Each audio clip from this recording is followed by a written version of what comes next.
In lesson 9.2, we're going to actually start graphing one of our conic sections, meaning sections of a cone. In this lesson, we're going to learn how to graph circles.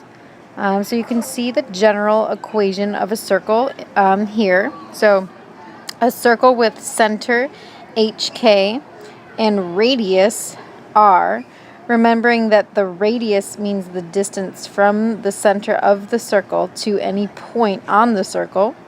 It has this equation here. So x minus h squared plus y minus k squared equals the radius squared.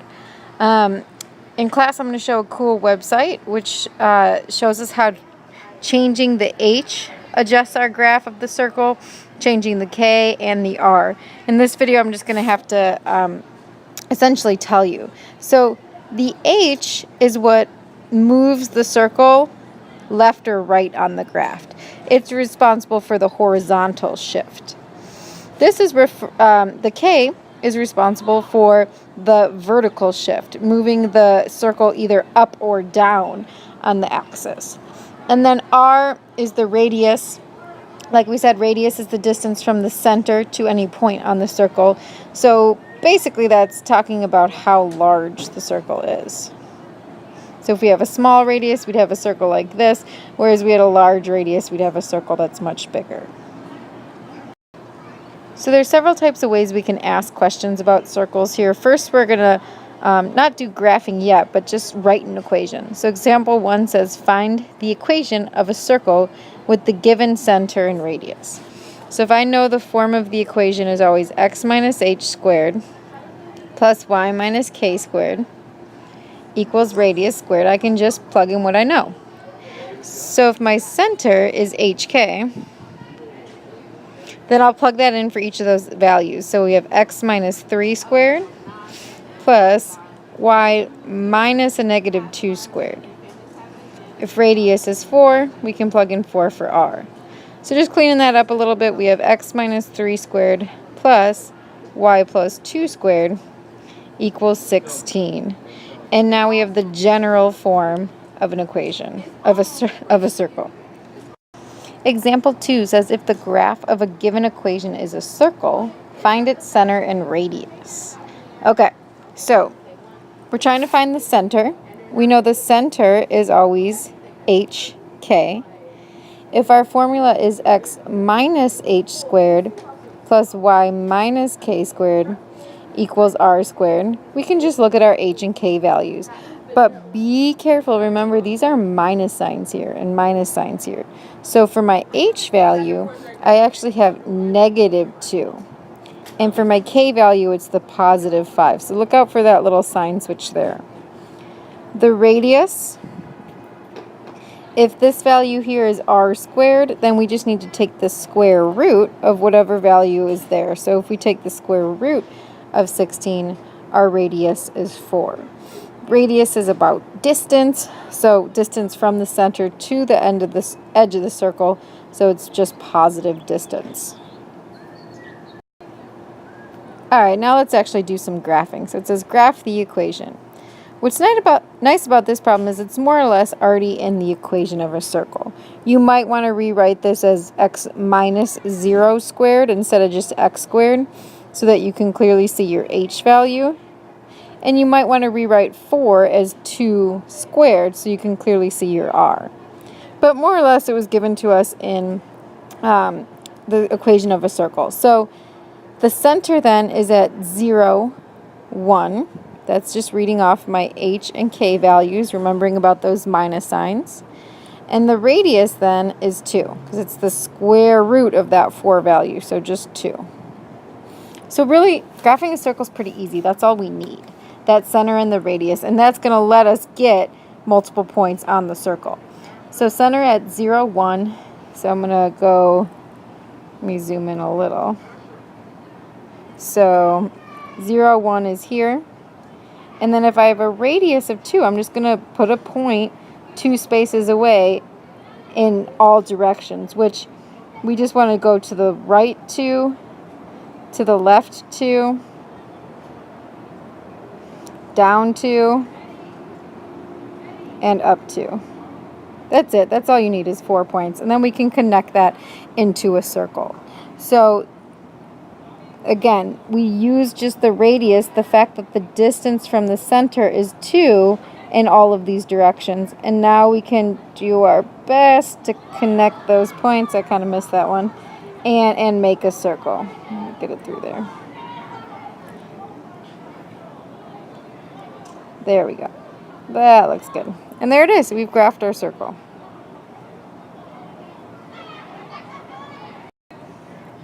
All right, so what happens if it's not given to us in the general form of a circle? Well, we got to get it into the general form of a circle. Just like before, if you remember with parabolas, completing the square was the method for doing that. So we have the same idea here, except now we have to deal with two different variables. We have x's and y's.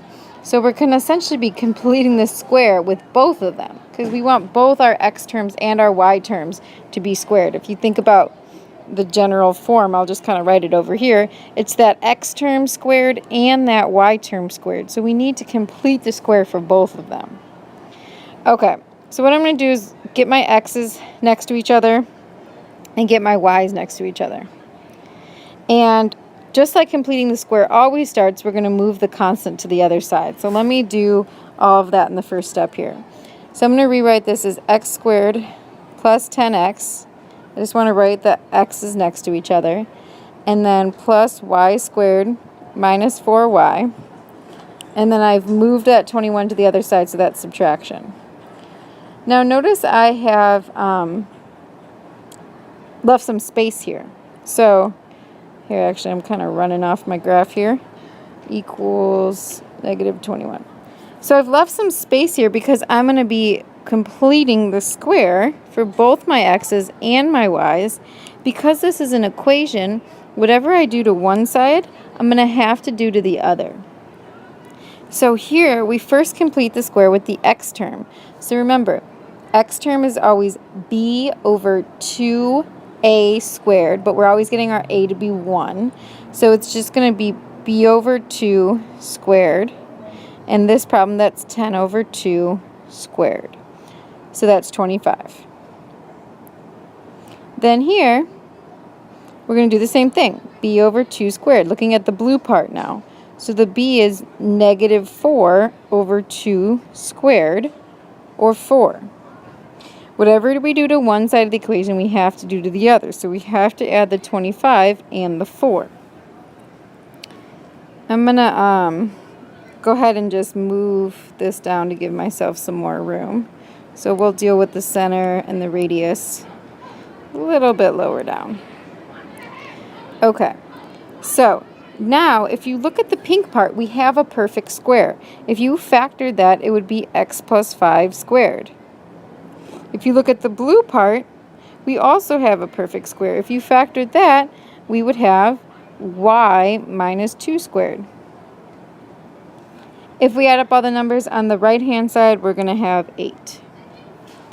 Now we can find our center and radius and graph. So the center is our hk, so that's going to be negative 5 and 2.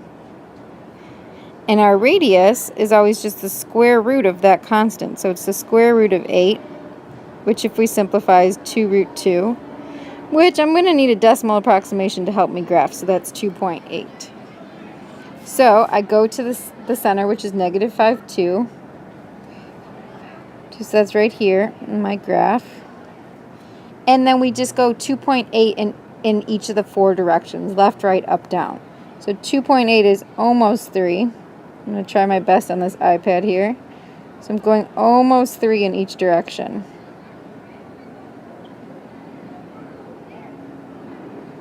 Okay, and there it is. We can make our circle.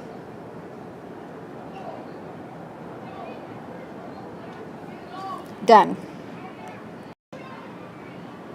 All right, so just this last example then, we are going to be now, first of all, graphing an inequality. And also we're going to make this completing the square a little bit more tricky because our a value isn't going to be 1 like in the last example. So everything starts the same way though. We're going to move the constant to the other side, and we're going to make sure that our x terms and our y terms are near each other. So let's do that all in the first step. So we're going to have 4x squared minus 4x, leave a blank, you're going to complete the square, and then 4y squared plus 12y, leave a blank, is less than, you move the 6 to the other side, so plus 6. And then go ahead and put 2 blanks for yourself so you don't forget to do the same thing to the other side. Okay, but this isn't quite right yet because we need to factor out our a values. So notice that in both cases, we can factor out a 4. So if I factor out a 4 here, I'm going to have x squared minus x, and then I can complete the square. Same idea here, if I factor out a 4, I'll have y squared plus 3y, and then I can complete the square. So let me go ahead and just rewrite this other side. Okay, let's complete the square now. So looking just inside the parentheses, our b over 2 squared, shoot, sorry, I gotta get rid of this stuff again so that I have room. Okay, so I need blue. Okay, so b over 2 squared, right here, b over 2 is going to be that negative 1 over 2 squared. So we're looking in parentheses. So that's 1/4.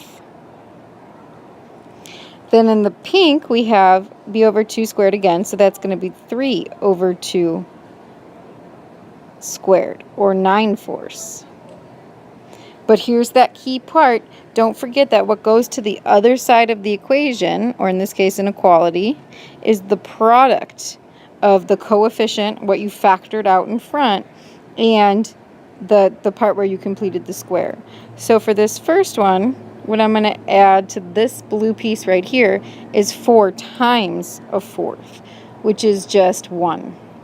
And then over here, 4 times 9/4 is going to go right here, which is just 9. Let me get pink. There. Okay, so after all this, I have values that are perfect squares. So we got this 4 out in front, but then what's in parentheses is a perfect square. It's x minus a half squared. Same thing with the pink section here. The 4's out in front, but the parentheses is a perfect square. It's y plus 3/2 squared.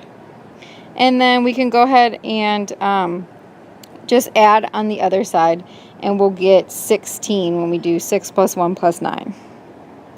Now, we want to get rid of these coefficients out in front, those 4's, because we don't have those in the general form of a circle. So we're going to go ahead and divide by 4 on both sides. So that'll cancel here, and we'll just get x minus 1/2 squared plus y plus 3/2 squared is less than 4. Now we finally have the general equation of a circle, and we can graph. So far I've completely ignored that inequality sign. I'll get there. So first of all, the center is HK, so that's going to be 1/2 negative 3/2. And my radius is the square root of 4, or just 2. So that lets me at least graph the circle. Let me go ahead and do that. So I'm going to zoom in over here a little to help me get my 1/2, and then what's negative 1/2. So that's right here. Then I need to go 2 in each direction. So 1, 2 to the right, 1, 2 to the left, 1, 2 down, and 1, 2 up. Now think back to when we were graphing systems of inequalities. We use the same rules here. Let's look at this sign. We have a less than sign, not less than or equal to. What that means we need to do is use a dashed or dotted line for our circle. Had it been less than or equal to, we would use solid, the same way we did with lines. None of the rules are changing. Okay, now let's look at the fact that it's talking about the values less than 4. So instead of always having a radius that's equal to 2 in this case, because remember 4 is 2 squared. So instead of always having a radius that's equal to 2, when we say less than, we're saying all of the stuff with a radius less than 2. If you think about that, that's inside the circle. Everything where the radius is less than that is inside. Anything, if we had had a greater than sign, anything with a radius more than that 2 would have been outside. So let's just put this all together. I'm going to zoom in. We're going to connect our line with a dashed line, like I said, because there's no or equal to. And because we're talking about a radius of less than 2, we're talking about all of the values inside the circle. And there you have it. We've graphed that circle, which is an inequality. All right, so this was lesson 9.2. You can go ahead and check on your Schoology page for homework.